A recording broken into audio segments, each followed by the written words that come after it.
Modals. In your grammar portion, you are having the section Modals, which was presented and prepared by VGR. In the verb, you will consider the other name as modals and auxiliaries. An auxiliary is a helping verb.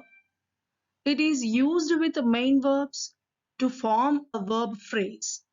For example, she was calling her friend. In this sentence, calling is the main verb and was act as an auxiliary verb.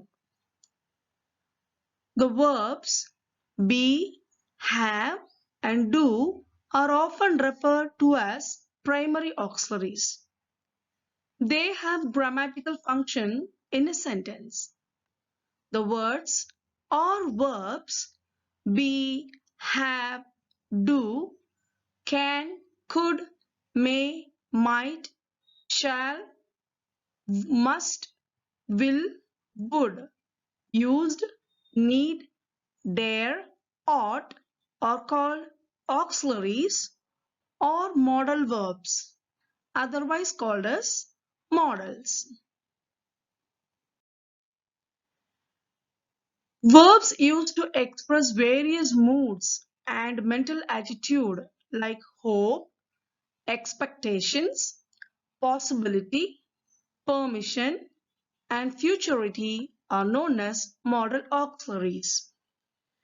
Modal auxiliaries are called modals because they express the mode or manner of the action denoted by the main verb, whether the work can be done or not, whether the action should take place or not, whether the action is necessary or not, whether there is hope for the completion of the work or not. The modals can, could, will, would, may, might, shall, should, must, and ought are termed as defective verbs because some parts are wanting in them. They have no s in the third person singular. They have no ing and ed forms. Here we are having the background of the modals. Verb will be divided into mainly two parts. First one is main verb, next one is helping verb. The other name for main verb is lexical verb and the other name for the helping verb is auxiliaries. It's have other two names also, that is special verbs or anomalous. So helping verb consists of the other names auxiliaries or special verbs or anomalous. First of all, we will go on to the main verb. Main verb is mainly divided into two parts, finite verb and non-finite verb. Finite verb again divided into transitive verb and intransitive verb. In the same process, non-finitive verb will be divided into verbal noun and verbal adjective. Verbal noun again have a subdivision infinitive or gerund. And verbal adjective will be divided into again in the two form present participle and past participle. So these are the divisions and subdivisions of the main verb, otherwise called lexical verbs. Now we will move on to the helping verb, which is otherwise called as auxiliaries or special verbs or anomalous. Auxiliary verbs are again divided into two main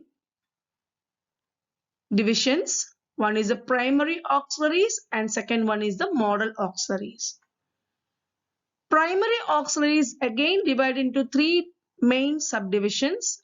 First one is be verb or to be, do verb or to be, have verb or to have. Be verb, already we know that am, is, are in the present form, was, were in the past form, and been and being in the participle form. As well as in the do or does in the present and did as a past form. For the have and has in the present form and had in the past form and ing in the form of continuous form. So this is the structure or division or subdivision of the primary auxiliaries. The second form is the modal auxiliaries. Now we will detailedly enter into the modal auxiliaries and the members of the modal auxiliaries. Modals, otherwise called as modal auxiliaries, actually they are 13 in numbers. First one will, would, may, might, shall, should, can, could, need, must, used to, ought to, dare. These 13 numbers of the words are called modals. So, modals are in 13 in numbers. Now we will move on to the functions of each modals. We have considered 13 modals. Now we will move on to step by step the 13 modals and their functions, how we are going to use them in our sentences. First we will move on to the word can. Can usually express potential or ability. It is also used to indicate permission, request and possibility. Can means to able to or know how to. Example, Ram can bake a cake. Here it shows the ability of the Ram to bake a cake. Can you break this door? Here is a question asking whether you have the ability to break this door or not. The doctor said, you can play basketball again. Here the doctor is giving the permission. Now you are well, your sick has gone, you are ready to play the game again, as well as is giving the permission. Okay. Now we will move on to the word could. Could is used as a past tense of can in indirect speech. It is used for request and to suggest a weak possibility in the future. Example, Rob said that he could solve the problem. That means it is an indirect speech. He's telling that he had the ability to solve the sum. Second example, he could drive a car when he was young. Here, the ability is telling about the past of the noun. That means that person can drive a car though he was a young person. Okay, the ability of the boy at the young age, he can able to drive a car. Next one, could you tell me the way to the station, please? Here, could is in the form of an interrogative, that is question form. Here, it's request. It gives the sentence in the form of a request. It's asking, requesting to tell the place where the station actually situated. The last one, could you lend me some money, please? Here is also request, but it's very polite request. It's politely asking whether if you have the money, please lend me. So it's a polite request.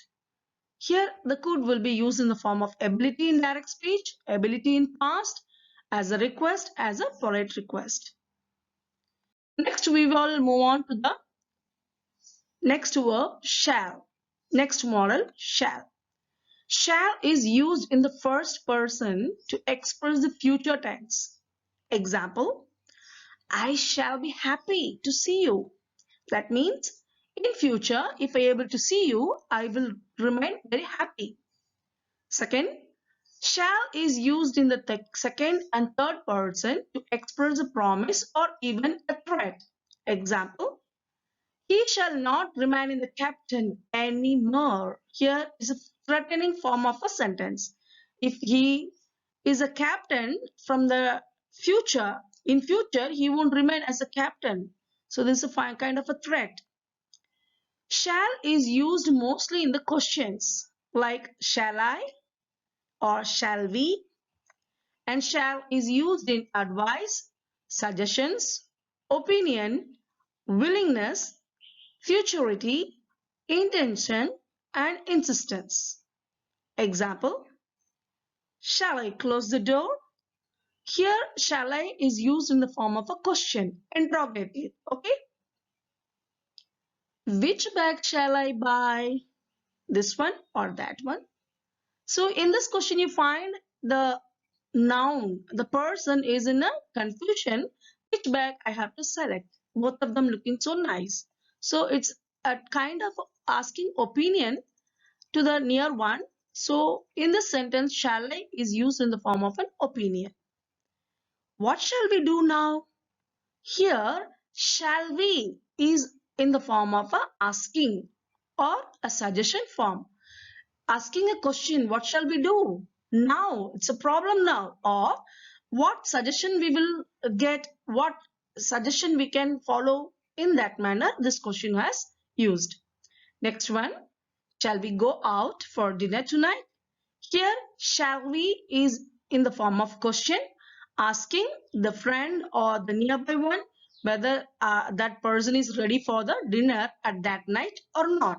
So the willingness of a person or the opinion of a nearby person is an example in this sentence is given. Next one, should as a modal auxiliary. Should is used in second and third person to express a promise or even a threat. Example, you should receive your wages tomorrow. That means here the person is giving a promise that you will surely get the wages. You will surely get the money of your work tomorrow. That is my promise, is the sentence declaring in the sentences.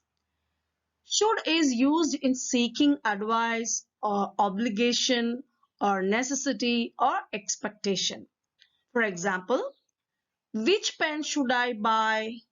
So the person is asking the opinion, asking the advice of a elder one, which pen should I buy? Whether which one is best?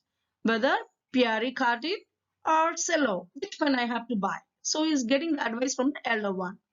Second example, he should drive carefully. That means expectation. The people, those who are sitting inside the car, they are expecting the driver should be drive carefully because the driving is not smooth. So their expectation about the driver is depicted clearly in the sentence. Third one, we should always respect our elders. Here it tells the duty of our younger ones that we should follow the rules, we should follow the regulations as a junior, that we have to respect our elder persons. It's our duty, it's our discipline, and it's our duty of the younger ones to respect the elder ones. Next one, I should inform the police about the theft. Here, it's an obligation that it should be informed. Should is here in the form of an obligation, is revealed in the sentences. Next, will as a modal. Will is used in the second and third person to express simple future time. Example, you will not speak. That means you won't open your mouth. Or, he will come here. That means tomorrow he will be here. Okay? Future times. It's telling about the future time. I think it will rain tonight. It's a future prediction that it will rain tonight. Means in future, at the night time, the clouds surely drizzle or shower. Okay. Will you have dinner with us? Here, will you have here represents the suggested invitation. Invitation to the nearby ones or the group to have a dinner with them. So here, suggested invitation. Will is used in the person to express willingness, intention, request, prediction, insistence, determination, promise, habit, even a threat. Example, I will do the work. Here, will do the work represents the willingness of the person to finish the work. I will achieve my aim. Here, the will stands for the determination that he will really achieve the goal of his life. Third one, we will help you. Here, will represents the promise. We will help you. The promise given by the group. I will go to meet her today. That means the intention. I will go. Here it stands for the intention of the I. Okay. We will sue him. That means we will really give him a lesson. So it's a kind of a threatening word. The will stands for the threatening here. He will watch TV for hours. So here we can find will stands for the observation time. Most probably he's having the habit of watching the television for hours after hours. So you're telling it's a habit of that he used to watch the television. Next, we are moving on to the next modal, would. Would is used to make polite request and ask questions or willingness, a habitual or action in the past, or wishes or desire or possibility. Example, would you go out with me? Here, the question form, interrogative form, you can find it's a question in a polite form. That person is asking, would you ready to go out with us? Is the question. Okay. Next one, would you open the window, please? Here also, the person, the noun is requesting the another person to open the window. It's a polite form of the please represents the polite request here for the word would. Would you like a tea? Here is the offer. Would refer the offer of a food or a drink. Whether would you like to have a cup of a tea or a cup of a coffee or a cup of a drink. So here offer stands for the would here. Would you like some rice? Here also same offer of a food. Whether you like a rice or a roti or a chapati or whatever you want for your food purpose. Okay, eating purpose. So would you like some rice? I may add extra rice in your plate. This is the question. Okay. So here also you can find it's an offer. Okay, polite offer. Would you pass the salt? Here also you can find a polite request of passing the salt in the dining table. Next question, would you shut the door, please? Here also the polite request. Okay, the action of polite request is requested. Now the next modal, may. May is usually used when we ask for permission and indicate a strong possibility. It is also used to express wishes, purpose, and concession. For example, may I borrow your copy? Here, the I is asking a permission whether I can get your copy of notebook or textbook. Yes or no, it's a permission, okay. Next sentence, may you always prosper. The here, may stands for the wish. For example, may God bless you. Here also you can find may in the form of a showering bless towards a person in the form of a wish. There may be rain today. Here also you can find it may be rain today. That means it's a possibility. A possibility whether it may rain or may not. Okay. May I go home early today? Here also you can find the permission whether I can go to my home early today. Yes or not. The answer may be yes or not. So the I is asking the permission towards is the authority. The authority may give the answer whether it may be yes or no. So there's a permission or asking the permission towards the authority. I may go to Nagpur next week. So here it's a may represents the possibility whether he may move on to Nagpur or he may go for Chennai also. So it's a possibility to reach the Nagpur on the next week. Next one. Visitors may use the swimming pool between 7 a.m. and 7 p.m. It's a formal permission. It's a formal permission given here. May here represents the formal permission that visitors can utilize the swimming pool till 7 a.m. to 7 p.m. So here may represents the formal permission. Now we are entering into the next modal, might. Might is used as the past equivalent of may. It suggests a weak possibility. It is used to express permission, reproach, and concession. For example, we might leave the city next week. So here we can find the possibility in the future form of whether they can leave the next week to the city or not. Okay. She might be at home now. So here also possibility is revealed in this line. Might be, she may be at home now, or she may be in the office. Next one. She said that I might sit down. That is in the past time, it referred that she requested me to sit at that place. So past time reference is given in the slide. He told us that he might go to Nagpur next week. So this is in the form of indirect speech. He told us that he might go to Nagpur next week. Okay. Next one, you might pay a little more attention to your appearance. So here it might pay a little more. That means it shows the dissatisfaction or reproach. Okay, that it might be a little more attention to your appearance. You have to change something, some makeup, so that you might appear in a very good form. You won't feel like a dissatisfied manner in your makeup. So this is the thing that you find in the might. Next, must. Must expresses necessity or obligation. It can express fixed determination, prohibition, compulsion, certainty, and probability. For example, we must reach on time. So here it finds must represents the necessity to reach the place on time. Otherwise, we will miss the thing. So necessity or obligation is shown in this line.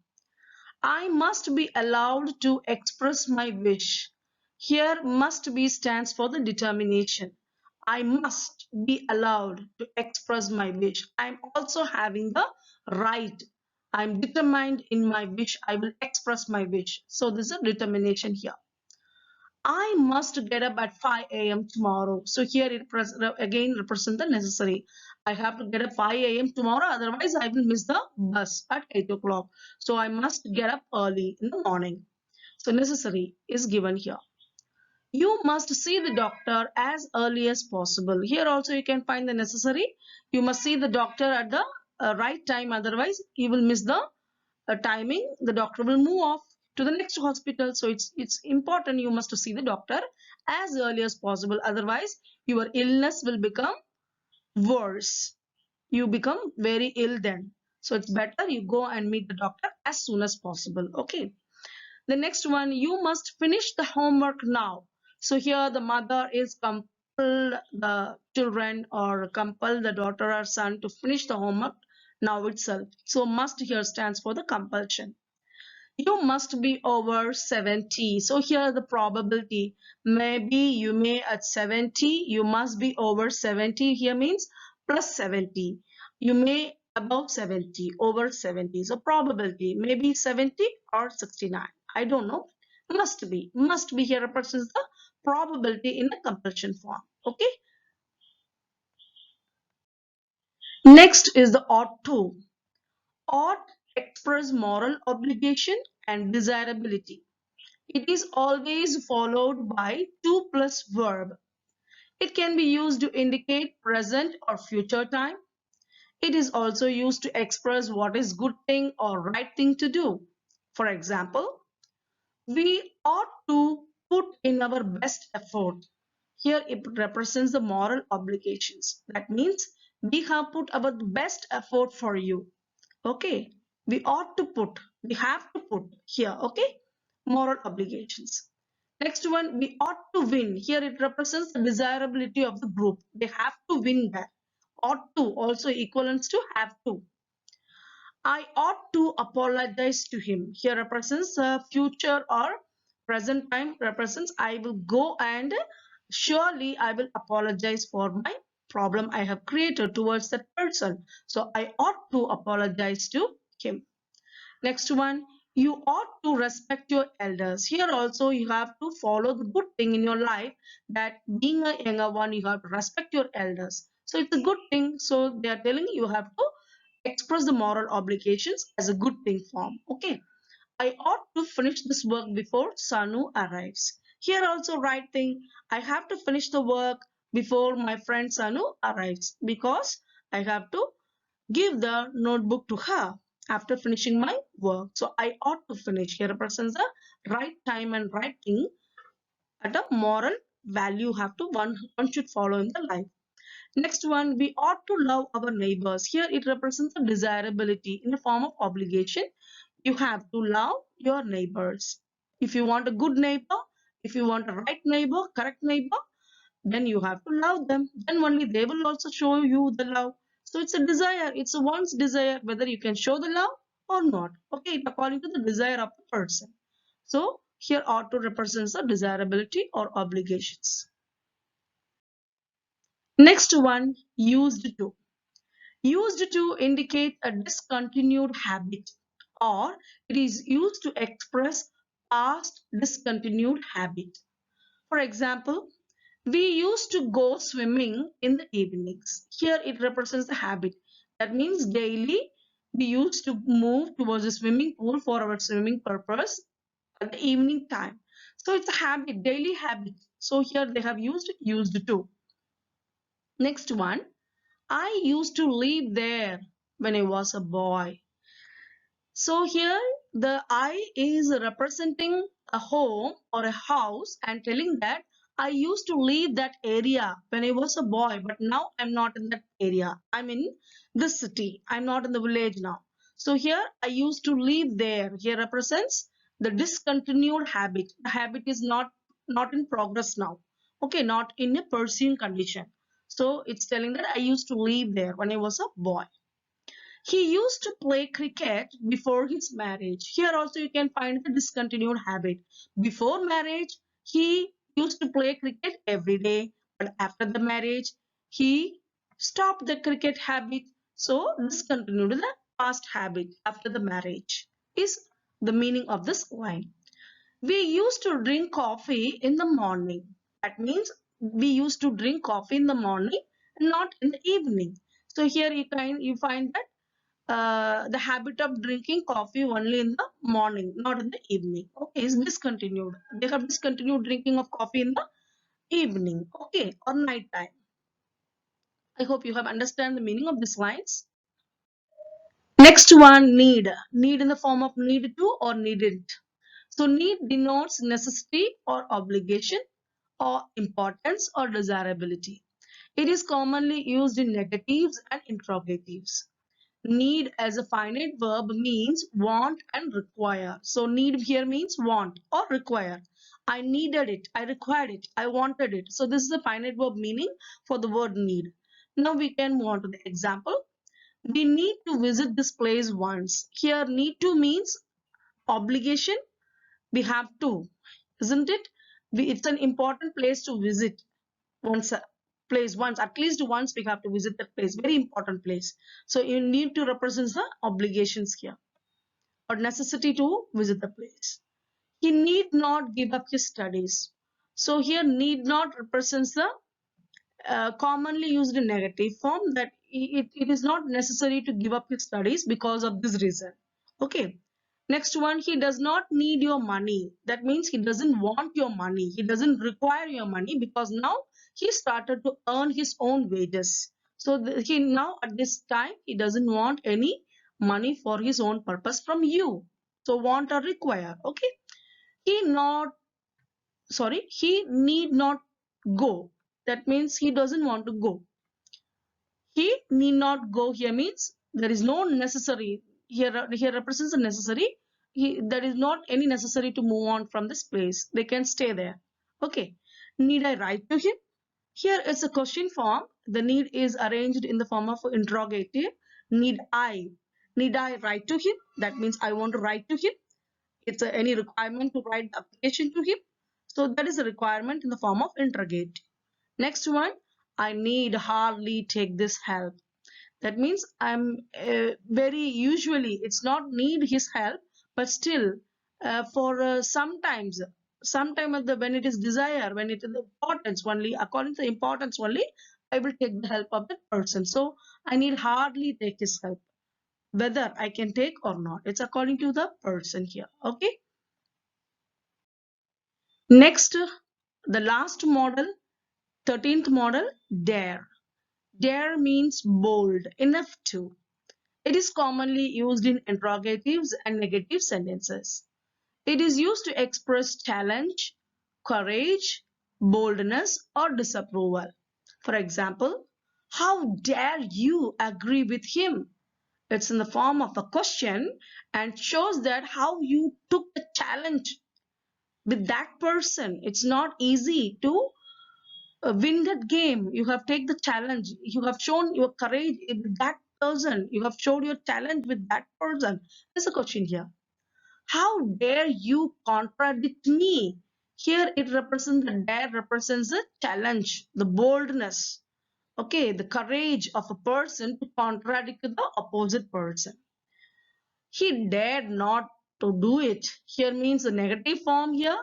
It's not needed this much courage to do this work. Okay. It's not, he dared not to do it. He is not ready to do that. No need of any challenge to do this. Okay, disapproval here. He doesn't dare speak to me. Here doesn't dare represents the courage of a person. He is not having the courage to speak in front of me. Okay, that's the meaning that line is giving us. So I hope you have understand the meaning of the word dare as a modal here. So modals have some specific features of their own, and modal auxiliaries cannot be used to be alone, but it is always used with the main or principal verbs. So these are the things, 13 number of modals we have learned in this video. I hope you like this video. It will be very useful for your grammar portion. I hope you will prepare it for your examination purpose. If you think it's good, then give a like and subscribe it. Thank you.